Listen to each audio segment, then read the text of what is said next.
I'm back at Peloton Cycles in Fort Collins, hanging out with Erik. And in this case, we're looking at shoes and pedals. And I just wanted to understand, why you'd want to go with clipless versus just platforms, what the benefits are, road versus mountain. Can you just take me on a journey? Absolutely. Sweet. So, first thing, what is clipless? Yeah, what is That's clipless? an important one there. Yeah. So, oh yeah. back in the day, and still today, we have these great pedals. We call baskets, we call cages, we call whatever, we call death traps, whatever you want to call them. I almost broke my wrist with those Correct. ones. Yes. So, these were designed for Tour de France way back in the day, and were designed to lock your foot in, and you literally had somebody hold you up, strap those down, and you rode, and somebody caught you at the finish line and undid them. Oh my gosh. And got you going. They still use them today in velodrome. So if you're watching the Olympics this year and you're watching the velodrome racing, which is the wooden oval, Yeah. you'll see their coaches hold them up, mechanics strap them down, and they're clipped in and also strapped. Is that for nostalgia? Why would they do that? Power. Power. Pure power. Not coming off, not moving. Every single watt goes to the crank. Yeah. But then you're like, great, so why are you talking about clipless? Well, this basket, Yeah. this cage, is called a They clip. called it a clip. So once you remove the clip, it's clipless. Nice. And that's these. That's what this is clipless. Correct. This is clipless.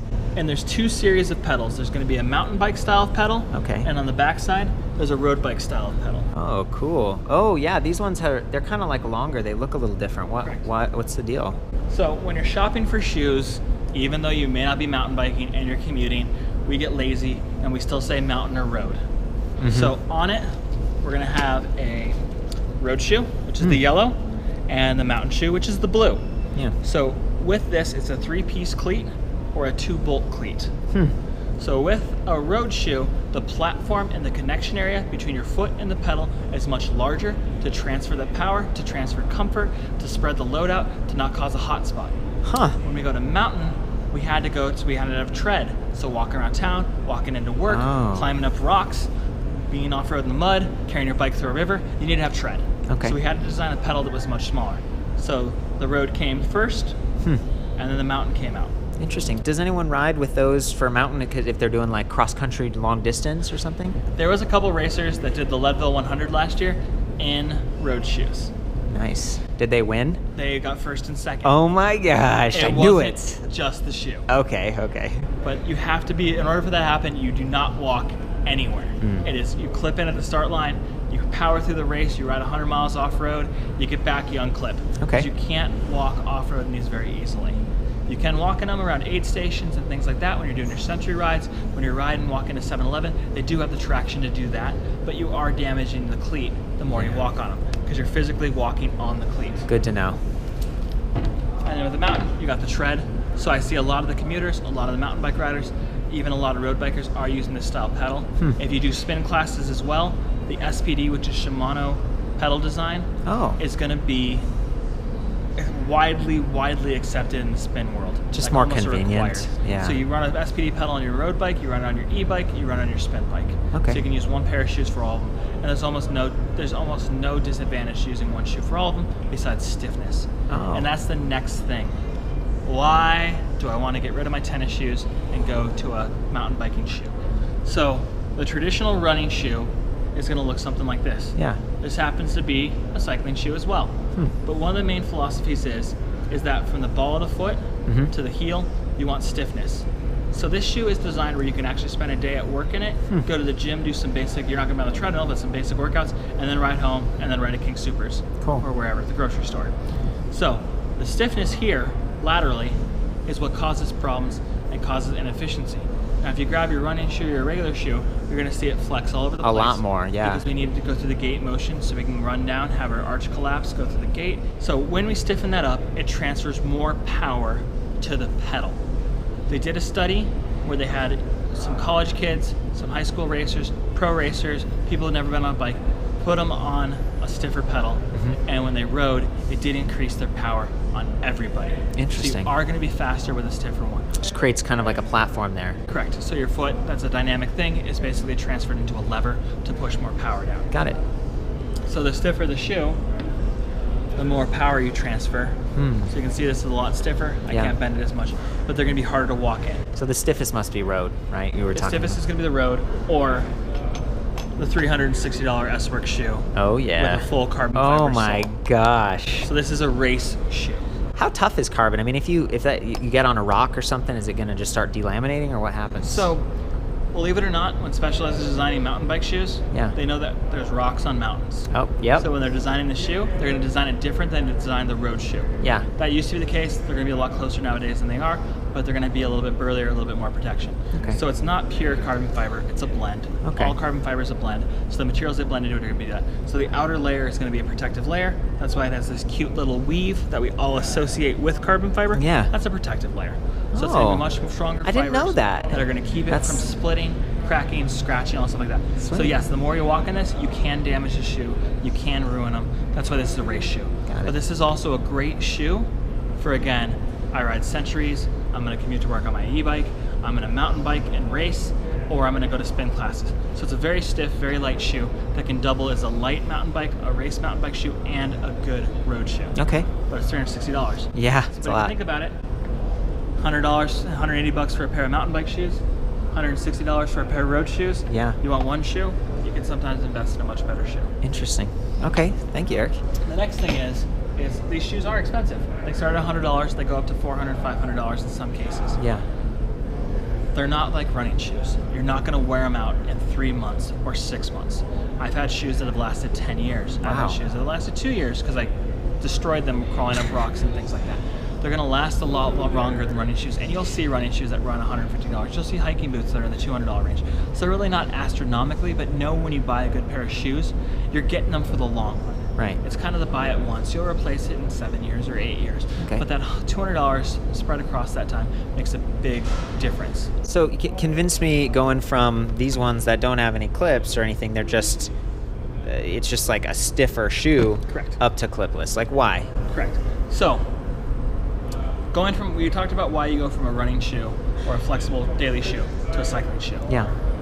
When you are going from a shoe that just stands on the pedal, Uh-huh. that has a couple different forms. We got our athletic looking shoe, and then we have a very aggressive downhill enduro shoe. Nice, like that's also going to skateboard have looking. skateboard look. Cool. It's going to have no clip. It's made of a sticky rubber. Mm-hmm. So these are made to interface with an aggressive pedal that has all the pins in it. So when you see guys doing the backflips in the skate videos and in the downhill videos and things like that, this is a system they're going to be using. Sticky rubber, there. This efficiency is most the same efficiency as clipless. So this is a very viable option for people that may have a knee injury, have some ligaments that are damaged, have some tendons that are damaged, and can't get out of a clipless pedal, or are scared to do it. It's totally okay. We do have the technology now to get you taken care of. But why you would make the jump is when you go to a clipless pedal like these guys here, you're locked in. So when you're getting sized, when you're getting fitted, you're in a permanent position. Not permanent, you can clip out, but you're in a position that's not going to move a lot. So we can set the saddle height closer, we can set the fore and aft perfectly, and we can get you dialed in where you're going to make the most power, the most efficiency. Okay. The other big thing is about the pedal stroke is you get a little bit more power and a little bit more efficiency because you can scrape your foot at the bottom at the very end of the pedal stroke and cause a little bit more drivetrain into wearing it. Interesting. There's still a lot of analysis going on in the bike industry of whether or not you want to pull up on the back of the pedal stroke with a clipless pedal. You obviously can't do that on a platform pedal because your foot would raise off the back of it. That's still under discussion. It's personal preference. I'm against it. I don't think you need to do it. None of us, unless you're watching this video and you're going to the Olympics this year, care about 10 seconds or a World Cup race. Yeah. So if you're 10 seconds faster or you crash trying to do some kind of weird pedaling stroke, pedal the way you ride. Most of the time you're going to be fastest doing that. With a clipless pedal, doing the push down, scraping the mud off your shoe, adding that does give a little bit more efficiency. The main thing is it keeps your feet on the pedals. Yeah. So you're not hopping off, you're not having the pedal slam into your shin, you're not falling off the bike. That was the thing, man. I mean, that literally happened to me. You can see those marks. That's from a pedal just like this, which I love, but you know, I fell off of it. And it was an electric bike, actually. It was a heavier bike, so I was kind of like hopping up a curb, and it just didn't respond the way a human-powered bike would because it's heavier, and then I kind of lost my balance, scraped my shin. And you were talking about maybe like turning too. So like if this is on your crank arm and you're pedaling and then you kind of have it down, which you're not supposed to do. If you're turning, it should be up, but if you have it down, it can like right on the concrete and kind of pick your whole bike up and spin you. This And has you a were on lot the less ground. surface area. Yeah, you're gonna crash in that case. So in these, you have more cornerability, more pedal clearance because Okay. the pedal's smaller. And just having that foot located here Yeah. is going to help you stay in control and stay on the bike a little bit easier. So these ones look like they do both. Like, why is So- there's like a plastic piece too? There's a couple different styles of pedals, and you're going to see a billion out there. You're going to see some that are flat on top, Oh, some that are clip on the bottom. yeah. Then you're going to see some that you can clip in both sides. This is going to give you the option of if you're clipping in on a mountain bike ride or a road ride and the light turns green and you don't get the cleat in the first try, you just pedal. Yeah. Just keep pedaling and you'll make it through the intersection, make it past the light, make it past the rocks, and then worry about clipping in again. Cool. There's, for the people that are a little bit nervous or don't have the muscle memory or the strength to get in and out of pedals, there is a new system by Shimano called the Clicker. Okay. And that's going to be these style pedals here. It has a lighter spring tension and an easier to get out of cleat. Oh. So for people that are getting into it a little bit more timid, it's going to have a multi-release cleat on it instead of the standard single-release cleat with the spring tension combined with the cleat. These are very, very easy to get out of and very easy to get on. It's a great way to get people in the clipless pedals, and then you can always adapt to the little bit stronger holding cleat if you need to. You can always increase the spring tension on them just with the screws there. So Okay. again, commuting to work, good things like that where you're not sprinting across races or jumping over canyons. These are a great place to start because it's going to hold you in place enough and give you the confidence to get in and out quickly if something happens in front of you. Sweet, man. I feel like we've gone through and covered a lot of the different options and stuff. It definitely, spending time with you today, we were doing like a fit to a bike, and it was, we talked about the pros and cons, found a good shoe that felt nice and convinced me that, there's some good options out there. It adds a lot to the pedaling. So thank you so much for going through this. Any final thoughts on pedals and shoes and stuff? When you're riding on the bike, remember the contact patches are going to be what's going to keep you from riding. So your hands, your sit bones with the saddle, Yeah. and your feet. If any of those things are hurting, you're not going to ride your bike. So when you buy the $5,000 bike and you skimp on everything else, you might not ride it as much because you're comfortable. So spend that extra $500 to get a comfortable saddle, get comfortable padded shorts, get shoes that fit you well, that can do the job that you want to have, and some gloves if you need them, or the bars positioned in the right place. It's going to make you ride your bike more. And when the good fit, right? Good You fit. have the right gear, but it's not set up right. That can be bad too. Absolutely. Thank you, man. No problem.